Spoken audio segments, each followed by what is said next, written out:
Well, so did I. I think most of the people who come to these sort of parties are drunken idiots.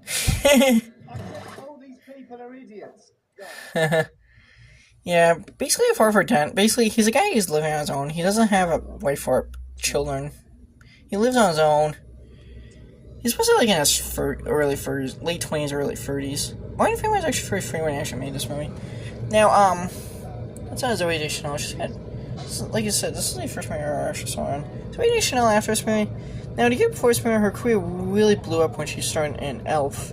Which I have Elf. Actually, this is one of the most classic family comedy, holiday comedy movies ever, Elf.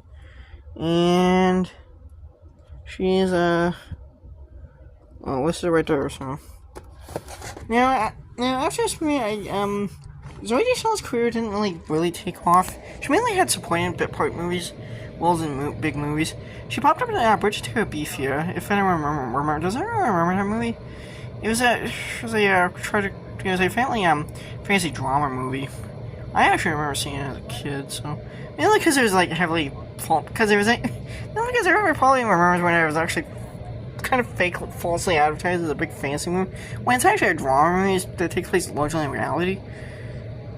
Does anyone remember watching a trailer for that movie and thinking it was basically like Chronicles of Narnia, like another children's fantasy film, and then they actually watched as kids and were put off by how dark and depressing it got towards the end when that girl died.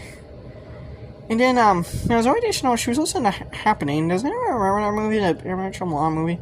Well, where Mark Wahlberg talks about tree, where it's trees.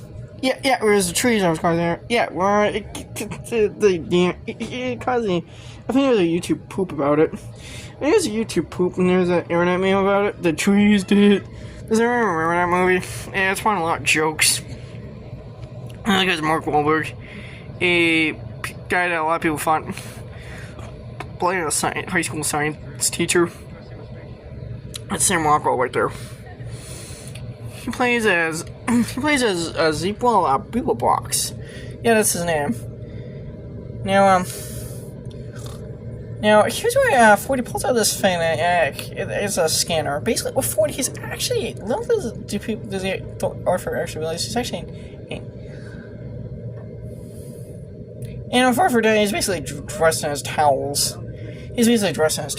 But at least he's got a shirt on. Now, this is actually not the first adaptation of Hitchhiker's Guide to the Galaxy. It was adapted into a TV miniseries in the 1980s for the BBC.